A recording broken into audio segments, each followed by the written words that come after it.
Sperma tahlilini 100% yaxshilashni kafolatlangan usul haqida gaplashamiz. Avvalo, spermogramma analizi qilinadi va spermogramma analizida masalan urug' sifatining foizlari yoki morfologiyasi turli xildagi o'zgarishlar bilan chiqishi mumkin. Masalan, harakati pastroq bo'lishi mumkin, boshi, bo'ynida nuqsonlari mavjud bo'lishi mumkin. Qanaqa qilib biz buni yaxshilashimiz mumkin?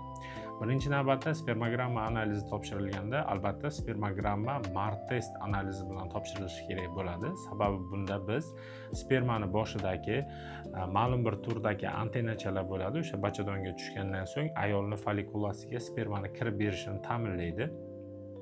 Aynan shu antenachalar zararlanmaganmi aniqlab olish kerak bo'ladi. Ya'ni Martest agar musbat chiqadigan bo'lsa, bu autoimmun bepushtlikning sababi hisoblanadi. Ya'ni organizmdagi immun sistemasi spermalarni nogiron holatga keltirib qo'yadi.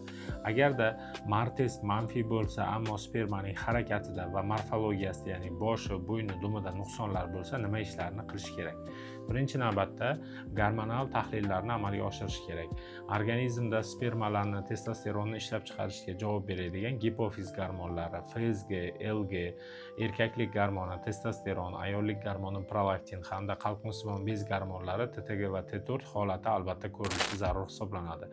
Sababi bu gormonlardagi o'zgarishlar urug' foizini yomonlashishiga olib kelishi mumkin.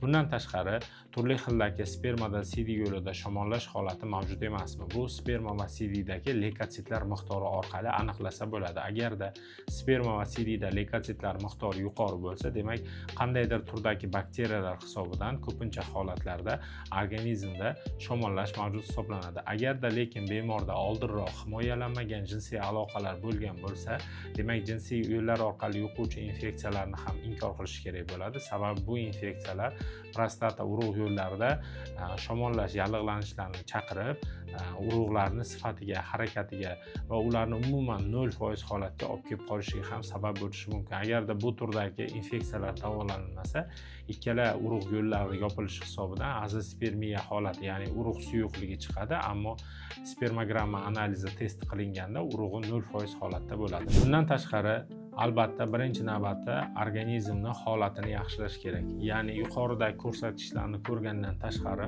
agarda erkak kishi bir hafta davomida kamida 150 minut davomida jismoniy mashg'ulotlar bilan shug'ullanmasa, bu erkak kishining urug'iga, holatiga manfiy ta'sir qiladi. Ya'ni shu vaqt davomida jismoniy aktivlik mavjud bo'ladigan bo'lsa, bir hafta davomida, demak, bu organizmdagi gormonal sistemani yaxshi holatda bo'lishiga va urug' sifatini yaxshilanishiga yordam beradi.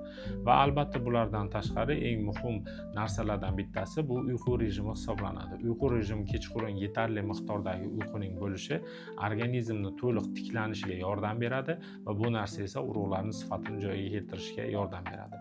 Bundan tashqari, agarda urug' sifatiga ta'sir qiluvchi turli xildagi kimyoviy moddalar bilan, masalan, dalalarda sepiladigan turli xildagi pestitsidlar bilan ishlaydigan bemorlar bo'ladigan bo'lsa, albatta shu kontaktni yo'qotish kerak bo'ladi. Chunki bular teri orqali, nafas orqali kirib, o'sha butun qon aylanish tizimi orqali tuxumlarga borib, urug'larning sifatini yomonlashtirishi mumkin. Bundan tashqari, sog'lom ovqatlanish ham juda ham muhim ahamiyatga ega. Agar ovqatlanish vaqtida bo'lmasa, turli xildagi zararli konservantlari ko'p tutuvchi mahsulotlar iste'mol qilinsa, masalan, turli xildagi rangli, o'sha gazli ichimliklar, tarkibida qand miqdori ko'p bo'lgan, masalan, mahsulotlar, shirinliklar bo'lishi mumkin yoki uglevodlarga boy bo'lgan non mahsulotlarini ko'p iste'mol qilish natijasida ham organizmda semirish holati va semirish holati esa gormonal buzilishlarga olib keladi. Ko'proq iloji boricha erkak kishi sabzavotlar, mevalar, ya'ni vitaminga boy bo'lgan mahsulotlar, bundan tashqari oqsil moddalarni to'ldirish uchun sut mahsulotlari, turli xildagi go'sht mahsulotlari va albatta dukkakli mahsulotlardan doimiy ravishda iste'mol qilinsa, juda ham foydasi katta bo'ladi. Yana oqsilga boy bo'lgan mahsulotlardan bittasi bu tuxum mahsulotlari hisoblanadi. Barcha turdagi tuxum mahsulotlari albatta organizmdagi oqsil balansini yaxshi ushlab turish uchun yordam beradi. Bundan tashqari, doimiy ravishdagi stresslar ham organizmdagi testosteron miqdoriga ta'sir qiladi, chunki u kortizol miqdori ko'tarilganligi hisobidan va doimiy surunkali stress natijasida ham albatta urug'larning foiziga manfiy ta'sir qilishi mumkin.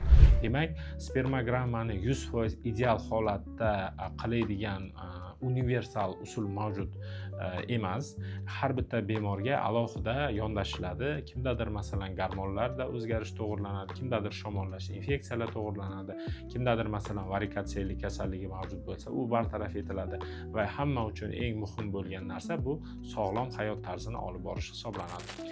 Agarda sizda ham urug' sifati bilan bog'liq muammolar bo'lsa, pastdagi raqamlar orqali aloqaga chiqing. Har bir bemorga individual yondashib, uni holatini to'g'ri baholab va albatta unga yetishga yordam beramiz.